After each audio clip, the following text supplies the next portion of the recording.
Good morning, everybody, and welcome to Digital Media Sync on this cold Tuesday.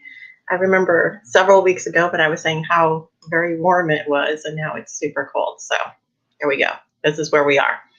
I just want to welcome you all. This is the second in a series of, I think we're going to do 3, maybe 4. I know that we're getting into the holidays, so I don't know how many people are actually going to make it in to the digital media sync realm, but we'll see. We'll see what happens. And so to all of you who are here, welcome. Um, we have been talking about, my phone keeps dinging. Okay, cool. We have been talking about the trends for 2021, what's going to be happening, and we've been kind of going back and forth with utilizing platforms to best practices.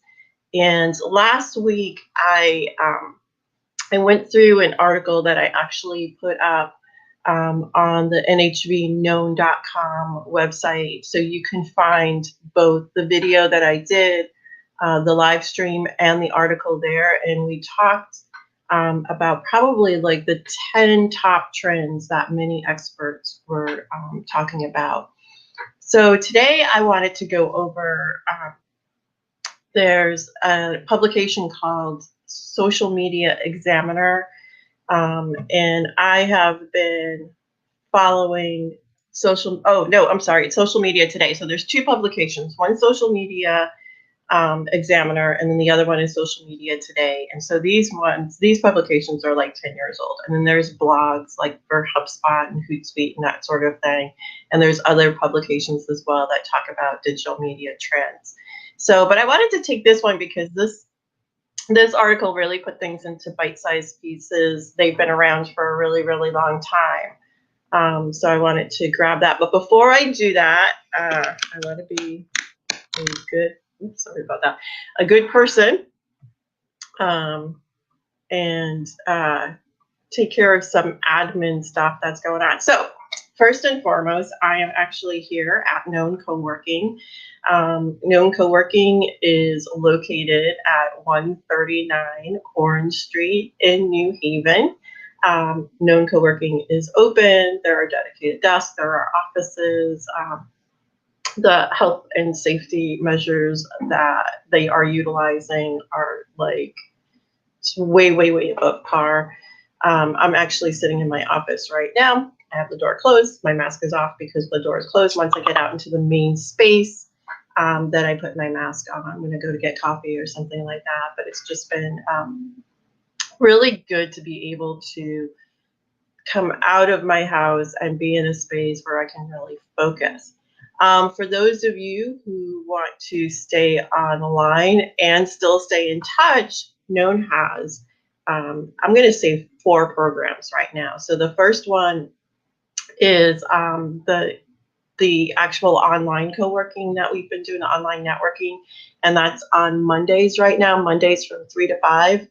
And Barb Nangle has been hosting that. I've been dropping in every once in a while, but I really want to make an effort to drop in more. I think it's very important for us to all connect and talk about what we're working on, where we're having maybe some opportunities, maybe some challenges, and really get connected with that. The other programs besides the Digital Media Sync is the Connection Corner. So the Connection Corner is a spotlight to creating connections in the community. Whether you're an entrepreneur, artist, dreamer, or change maker in our community, you'll want to connect with Barb in the Connection Corner. This program showcases members of the greater New Haven community, as well as members of Known. And this is to build stronger bonds which foster growth, opportunity, and a sense of connection. And actually on Thursday, Barb is going to be joined by Chantel Garcia, and I'm super excited about this because I think this is something that's really important. It's financial tips for Business 101. So it's just, it's some simple tips that we can take into the new year. And I know that this is something that is really important to all of us, but with running everything else in our business, we may not kind of check all the boxes with this thing. So this is on Thursday, and I'm looking at the time really quickly. You can go, I'm actually going to put the link here. So it's at 2:30 p.m. on Tuesday. I'm going to put the link into the comment section so you can see that. All right, I'm going to boop that right into there. I'm also going to put the link for my last week's show, because I think when I get finished talking about this today, we're going to see that there are a bunch of connections as far as what people are saying, what the experts are saying about. There's definitely some common themes that are being talked about here. Here we go, digital trends for 2021. This is the part one. There's definitely some themes that we're talking about with communications and connection. So I'm going to drop that link in as well for anybody who missed that. Okay, so last thing, if you have any questions or comments, just put them in the comment section. Right now we're on Facebook and on YouTube. Then I'm also going to take this and put it on the nhbknown.com website. So, all right, let's get started. And I am going to share my screen, which is right here. It's always so small. All right. I don't really need my face on there right now. It's a little early in the morning for that. All right. So this actually was written November 30th of 2020. This is when it was published. The author is Andrew Hutchinson. This is Social Media Today, and it's 25 predictions for social media marketing in 2021. You know, and it's interesting too, because I've been reading several articles and watching YouTube videos and kind of trying to get a sense of where things are and what's going on. So the first topic that they start talking about is Facebook. So it's saying that Facebook has once again seen a year of many challenges and come through in a stronger position than where it began. There was backlash with the platform, and there was an ad boycott, a critical Netflix documentary that forced the removal of several certain groups. And yeah, it's saying that Facebook marches on. And I want to say, from a marketing perspective, okay, from a business perspective, that Facebook has really done quite a bit to address business needs and concerns, especially now that most business has to be done differently, which means most business has to be done online. So Facebook did a lot of things to make it easier for business and to showcase businesses more. And I know that the past couple of years or few years, the complaint for Facebook was that unless you were doing substantial advertising, Facebook really wasn't putting businesses' concerns in focus and front and center. So I think they're doing a lot of that now. And one of the things that they've done that is really huge is they developed this very, I don't want to say complex, because it's not complex. It's actually quite easy, but it is a robust e-commerce storefront. So I've actually used the storefront for 2 or 3 of my clients, and it's really worked out well. We've been able to upload their whole catalog from their e-commerce platform. So you can do this with Shopify, you can do this with BigCommerce, you can do this with, I don't remember what the other, WooCommerce.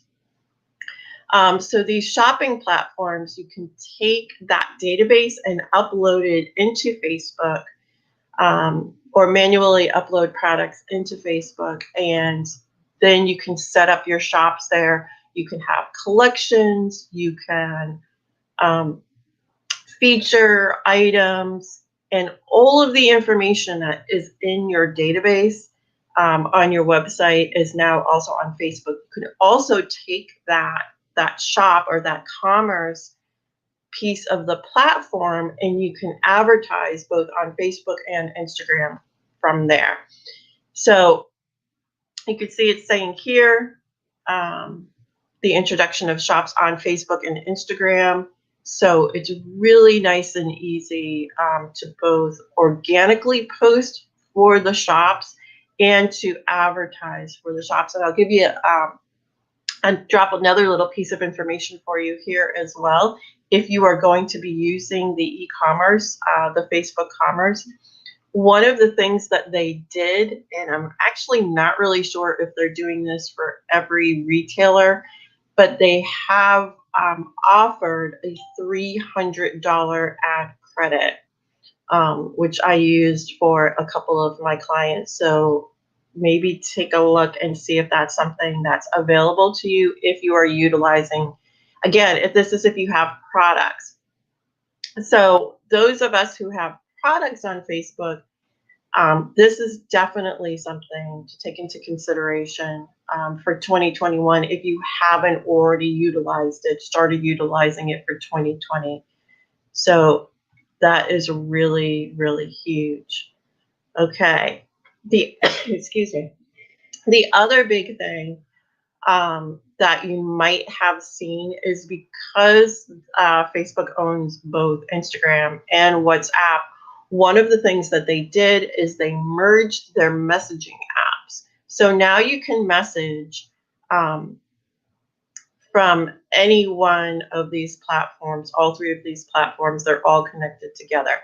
So this is something that you may want to consider doing for your businesses, is make sure that there's interconnectivity. Okay, so let's think about that. I'm going to put that in a banner. This is definitely something to consider. And again, if you have any questions or comments, please let me know.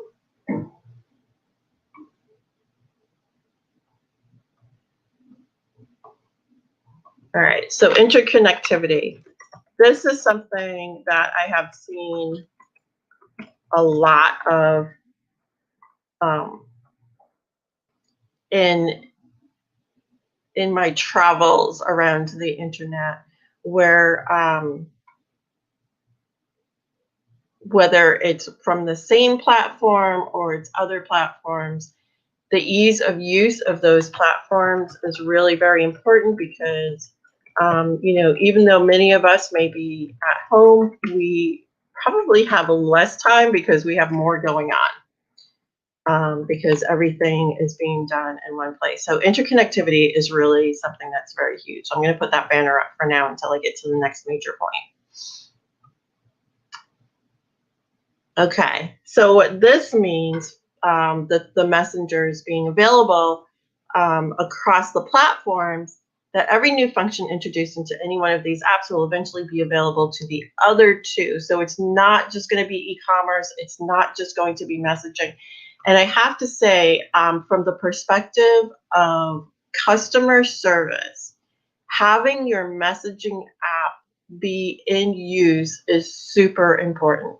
Super important. So even if you just have an automated message that says, here I am, I'll get back to you, when the store opens, but we're here for you. Or you have, an automation connected where there's questions being answered, FAQ, that sort of thing. So take a look on your back end in your Facebook business, your Facebook Business Manager. Take a look at what's available to you from the messenger perspective, from the automation perspective. It's going to be really huge. Okay. The other thing that is going on, and this is not just in Facebook, but in other platforms as well, is the proliferation of AR, augmented reality, glasses or devices. So a lot of these platforms are taking into consideration augmented reality or virtual reality. And I think this is something that in 2021, in one of my digital media sync live streams, I really want to talk about this as well, because it's definitely going to be more and more part of the landscape, of the online landscape, and of what the offerings are. And I know that there are several companies, even here, or especially here in Connecticut, that are working with AR, working with VR, that it's really part of the business model. And this is something that can be used in a shopping experience or a service experience. There's really very many uses. So this is something that I definitely want to talk about. So here, it's talking about the rise of AR and the rise of VR as well. So Facebook has the Oculus virtual reality headsets. So there's glasses, there's headsets, there's all sorts of hardware. So this, again, is something that's being taken into consideration. I don't know if I copy and pasted this article in here, but I think I want to do that. I'm going to go back to the comment section really quick, and I'm going to put this article. Okay, so there we go. There's that. All right, I don't know what number I'm on. It doesn't number these, and I don't know if like Facebook is number 1, and then we have 24 more, or I'm on the 5th or something. So we're just going to go through this, and then we have next week as well.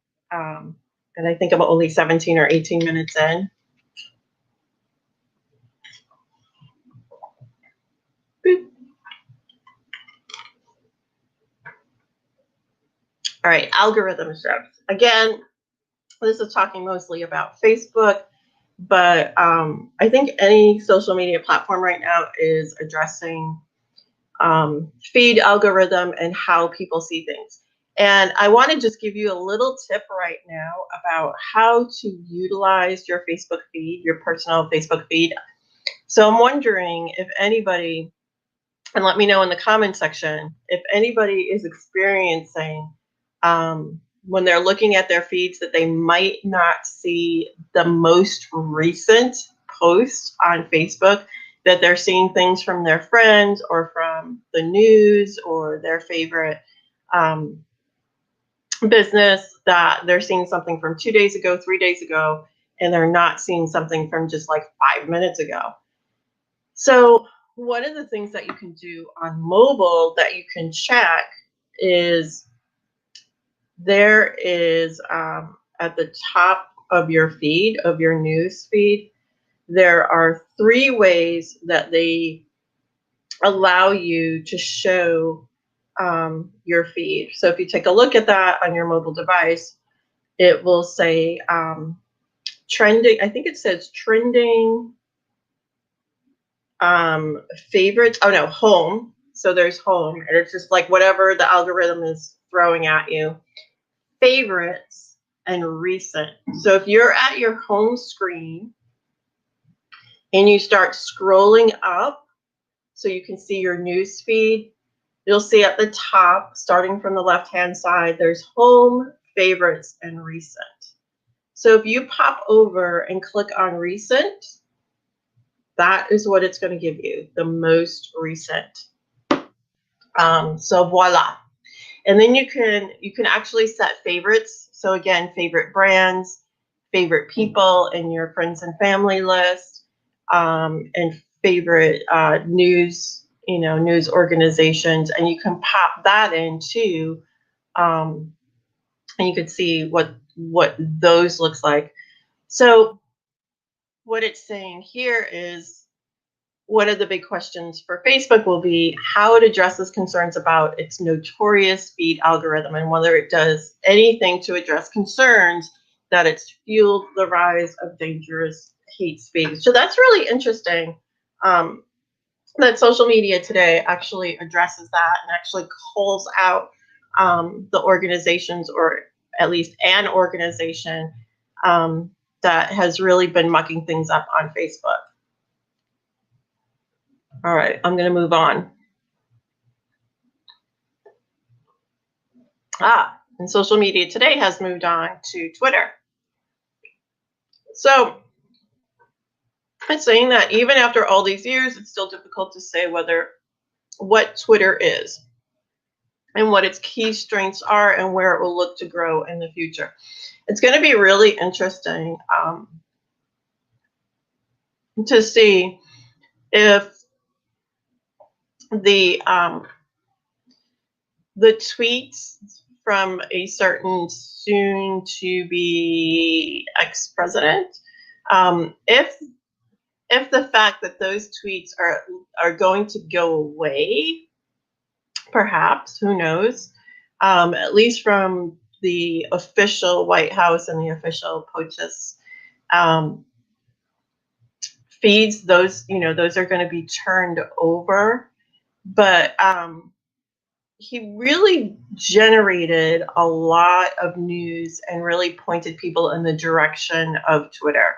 So it's going to be hard to say if, what's going to kind of like fill in the gap there for Twitter. But they've seemed to find a way to grow no matter what is really taking shape there, or taking the most attention. So that's going to be really interesting to look at. I know that I actually received a book from a friend who talked about, the book talked about Twitter and the different resistance organizations all around the world, from Egypt to Syria to Turkey to the United States, and how Twitter was really like where organizations kind of grouped together. And it was, basically the revolution is on Twitter. From a business perspective, I know anecdotally that I've been using Twitter to advertise quite a bit, and it's actually been working really, really well. So one of the things that I think was kind of, again, from a marketing perspective, a negative, but I'm sure made people feel better in their personal lives about their privacy and about the privacy of their information, is Twitter partnered with a couple of different organizations, data gathering organizations, that really had a lot of good data to advertise with. And I was actually utilizing that because we were looking at, one of my clients was actually a school, a private school, and still is a client, but we were utilizing that data to really pinpoint what a good potential student, would be to advertise to. And we really got to dig down and focus our advertising dollars. It's still possible to do that. There's still a lot to work with, a lot of information to work with to target audiences. And I would say the ability in 2021, the ability to really hone in on who your business's audiences are is continually to be more important. One of the most important things.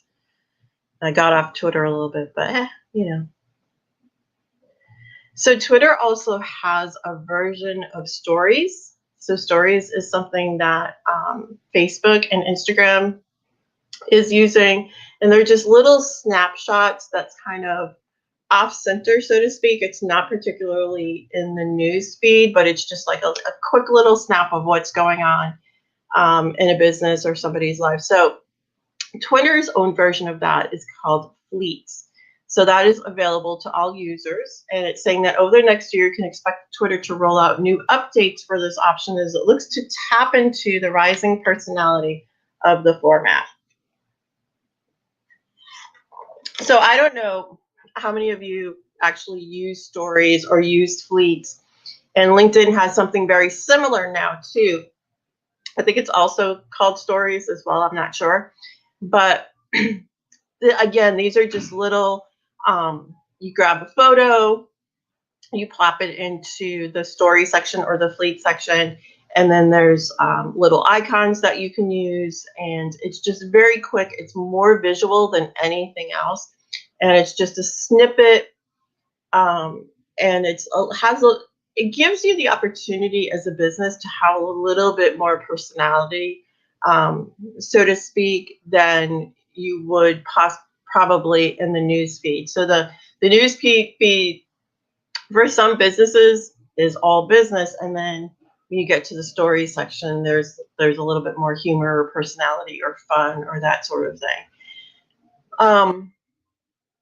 So all of these, the stories, the fleet, Instagram Reels, these are all in answer to TikTok, basically, right? So again, those little snippets. Few years ago, there was something called Vine. It was like the little 10-second videos that didn't last very long. Somebody had asked me how long TikTok is going to last. I don't know. I mean, I guess it's going to last a good amount. Maybe it'll pull away from the demise of Vines and other kind of more short video based platforms. So and social media today may have something to say about that. So going back to Twitter, they're using something called Audio Spaces as well, which will be a Clubhouse-like audio meetup feature, giving users another way to interact. So utilizing audio tweets. This is something that I haven't seen yet, but I'm going to keep an eye out for over the next couple of quarters of 2021. And then there's something called topic focus. So Twitter's also been looking to expand its potential for engagement by providing users with more recommendations of topics to follow in their feeds. So this is, again, something that I like doing, both on my personal feed on Twitter. There's definitely certain topics that I follow. Some of the ones that really kind of have been pushed out in front by the news of the day, so to speak. Sports has always been really, really big on Twitter. I don't really see that going away. I think that any of the sports, because it's that really quick interaction and conversation that you can have during the events, the sporting events, and then after and around and that sort of thing. So that's definitely a topic. News is a huge topic, especially breaking news, and especially kind of like around the edges of news, so to speak.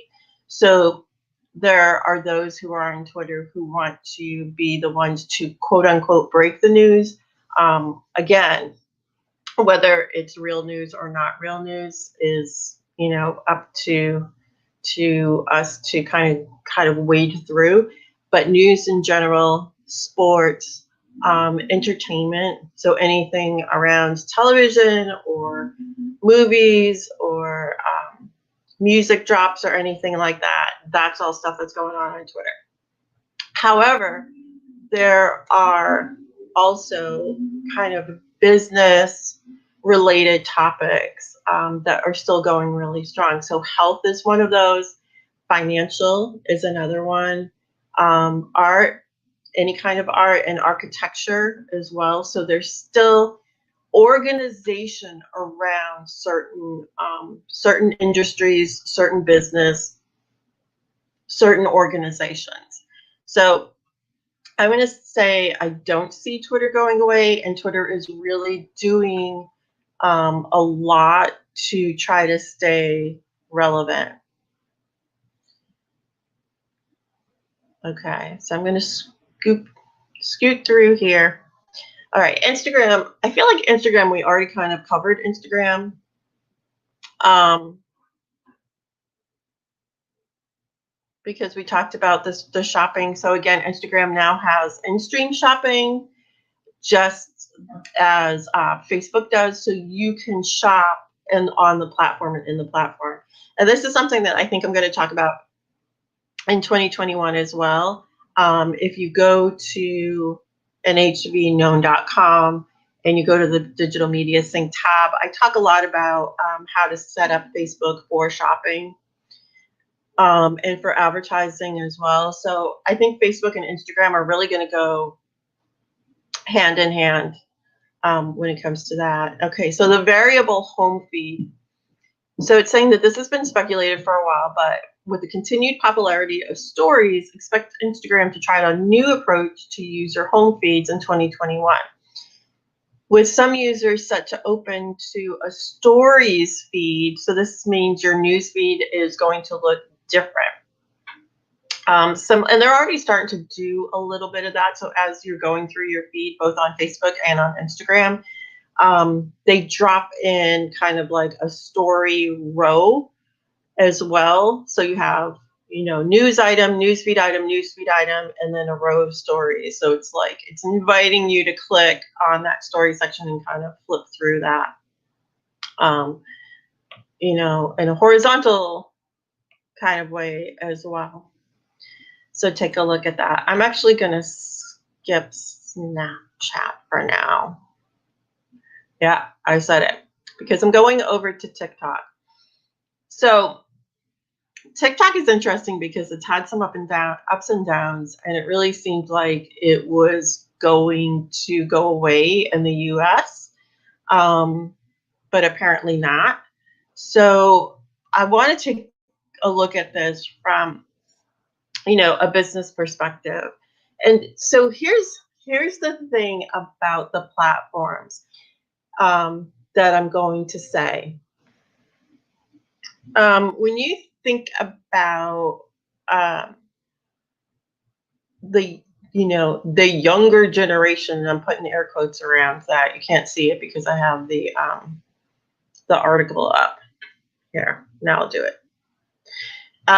When you think about the younger generation, they're looking for platforms that don't have a lot of businesses and brands. They say that, but there are definitely favorite brands that they connect with, and there's younger influencers and that sort of thing. It'll be really interesting to see what happens, and this has happened to platforms all the time. They live and die depending on how they roll out the business and the e-commerce side of their platform, right? When they start trying to make money with their platform, how is that going to work out? It's going to be really interesting to see how TikTok handles this. So just from a curiosity perspective, so it says TikTok needs to find more ways to ensure its top creators get paid. Otherwise, they'll drift off to other platforms where they can make real money, right? So now you have your influencers trying to make money. You have TikTok trying to make money. So it says that's what eventually led to the demise of Vine. Remember, just 10 minutes ago, 15 minutes ago, I talked about how Vine went away. So it's saying that they went away because it's big stars to realize that they could make a lot more money on YouTube and Instagram instead.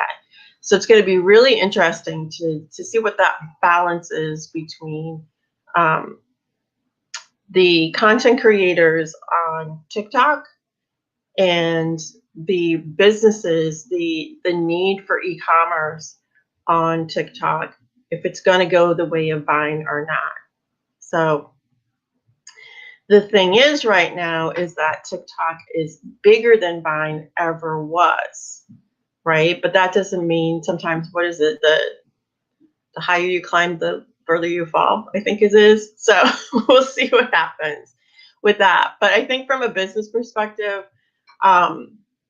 you're going to see that, again, we're still in the space where we're going to have to do a lot of a lot of online. Online is going to take up a lot of the heavy lifting of business, of marketing, of communications. We're still not in a space where we can do a lot of in-person, um, you know, kind of interaction. Um, and even when we can, I'm thinking that we're going to take into consideration.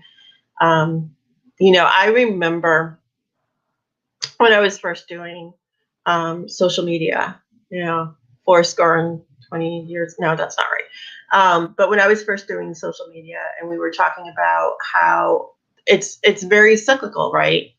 You interact in person, you have a connection, and then you find that business online, on the platform that you're comfortable, as a consumer, working with. So whether it's Facebook or Twitter or, Google or any of the myriad of platforms that are available. So as a business, you want to be on as many of them as you're comfortable with and as your target audiences. Um, but this is cyclical, right? So somebody finds you online, they want to go visit your store, they go and visit your store, they interact with you there, and then they continue um, to have that relationship, that communication, that conversation online as well. So I think in 2021, again, we're going to talk about how communicating at all points, both online and offline, are going to be so very important. And what are the ways that you're going to do that? And I think I'm going to revisit the strategy. I think we really just need to revisit the strategy again and again, because I think we often either forget or get caught up or that sort of thing. All right. So I guess when they're saying 25, they're saying like 25 as in like 5 or 6 per platform. So now we're on the LinkedIn platform, which is very, very interesting how LinkedIn really grew into, a workable, usable platform. And there was a period of time where I was just personally, again, my opinion, I was really frustrated with LinkedIn because at the same time it seemed very static, and boring and kind of not user friendly. The functionality just wasn't there for us regular folks, so to speak, um, who are used to utilizing Facebook and Twitter and so forth. But LinkedIn has really stepped it up as far as being able to be more user friendly, more interactive. I still find that there's a lot of kind of spammy type of interactions, but I've kind of I'm living with it. But they're kind of utilizing. One of the things that I found very interesting, has anybody else noticed, and let me know in the comment section, but has anybody else noticed that LinkedIn, it seems like LinkedIn kind of like purchased the the Facebook user interface. Facebook kind of definitely changed the way that they look on the desktop. I have to admit, I hated Facebook when it changed. I was like, what is Facebook doing? But now I guess I'm used to it because here I am still using Facebook. But LinkedIn now has a user interface that's very similar to what Facebook was. So the way that you post, the fact that it has a story section up at the top that you can utilize, it's very user friendly on mobile now, which I felt like it was really kind of sketchy as far as the usability on mobile. I do a lot of my work on my mobile device when I'm doing posting, or when I'm scrolling through and looking at things. So I'm using my laptop to do a lot of writing, and then I'm doing more of my posting and interactions on my mobile device. So that connectivity or interactivity with that as well is super important. So let me just, live events. I haven't done, I've seen live events on LinkedIn. I wonder if you have seen any live events on LinkedIn. I feel like Facebook is really running away with the live event, live streaming game right now. I think more Facebook, maybe a little bit of Instagram. I don't think that LinkedIn has particularly caught up yet, unless it's kind of like the hierarchy, is showing there. So it's saying that events make sense on LinkedIn, and live video is the most engaging content type on the platform. The expansion of its tools on the front seems logical, and it can boost its promotion capacity of the same. See, this is the thing. Facebook, the way that Facebook has their live events set up, both from an actual functionality for the event itself, but the ability to promote the event so very easily is so very important. And this is where I agree that LinkedIn is falling down right now, as far as being able to promote their live events. I don't think they're there just yet. So it's saying that the expansion of its tools on this front seem logical, and if it can boost its promotion capacity of the same, you can expect to see more businesses looking to incorporate their events and functions into the LinkedIn experience. I want to put a pin in this right here. Okay, so what is it? It is December 15th, 2020. The time is now 9:14. I want to go back in like 3 months and then again in 6 months and really take a look at what live video is doing on LinkedIn. This is something that's really, anybody who's wonky about this, like me, I don't know. I'm calling on Randy. I'm calling on Lance. I'm calling on Zan, Rebecca, Catherine. I want to see what your thoughts are on this. Chris Tonsky, I want to know. I just shouted out some people. So, okay, so there's that. And where we go. So it's saying that this could also be a revenue opportunity. Again, Facebook is doing this already. Facebook is saying, you want to have live events? You can have live events on our platform. We're going to make it easy for you to promote it. You want to start collecting money for your live events? You can do that too. LinkedIn has a lot of catching up to do when it comes to this.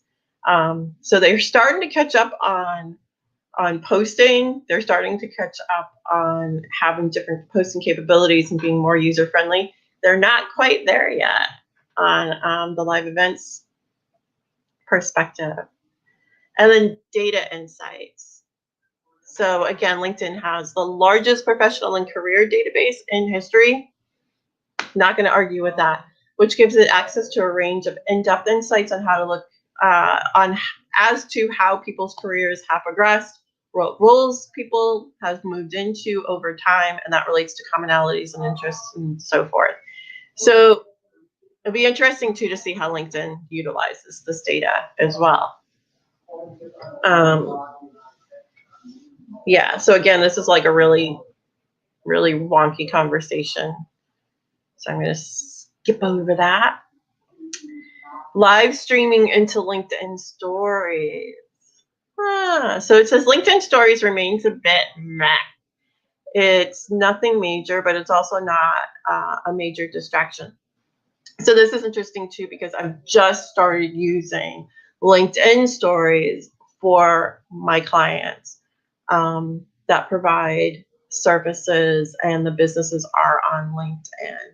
Um, so if there are events, I'll throw the events in the LinkedIn stories, because again, when people want really, really quick bite-sized pieces of information, and this is something that I had talked about last week, that we're it's very interesting, because we both want, as a society right now, we both want really quick bite-sized pieces of information, but then we also want that storytelling that's going to connect us. We want to feel like we're right in that brand experience with, our favorite brands, that we are really connecting. So it's really interesting to say, like, we want to connect, but we want to do it really quickly in a very short period of time, and then go back to whatever the heck we were doing before.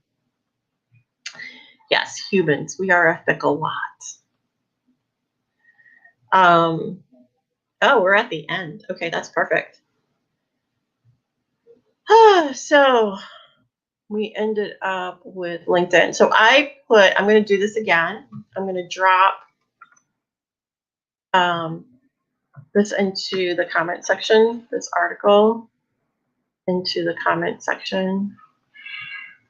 Oh, it's in the comment section already. So just look at the comment section. I'm going to show it too. See, it's there.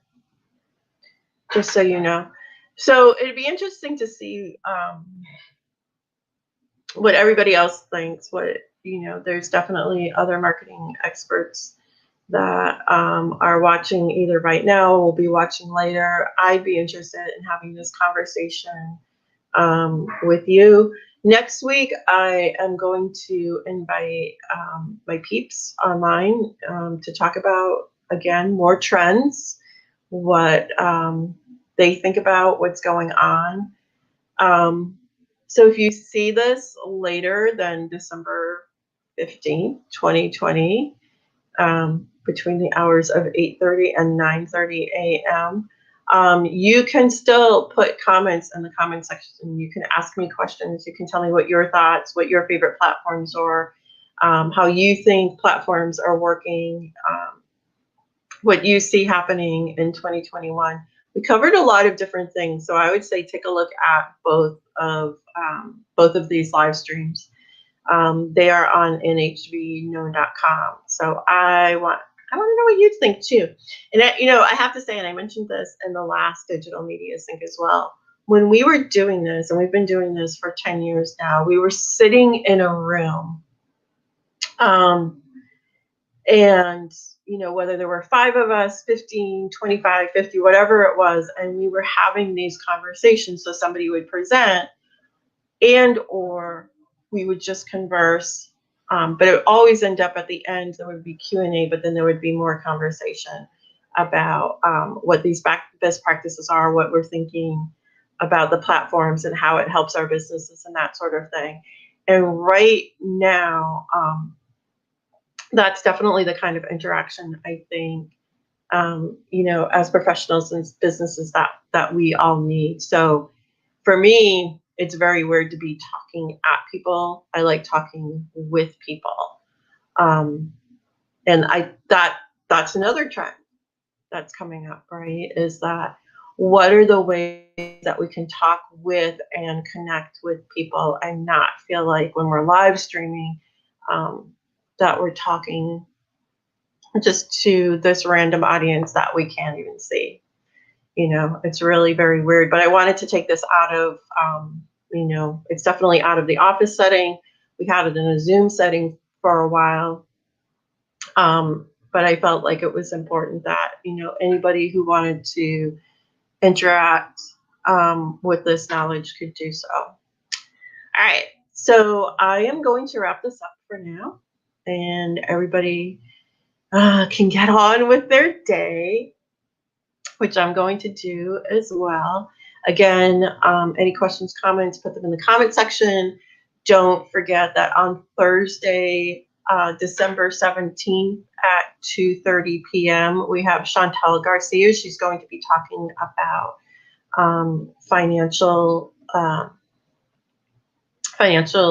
tips and tricks for 2021 for businesses. I'm super excited about that. Barb Nangle here at Known is going to be talking with her. And I will be back next week. So if you come back to this space, the Known Co-working Facebook page or the Known YouTube channel, I'll be posting what's going to be coming up next, who my guests are going to be. We're going to be talking about this stuff. If you want to continue talking about this, please come to the Digital Media Sync group as well. We do a lot of conversation there about social media and how everything works. So I'm going to say goodbye for now and enjoy the rest of your day.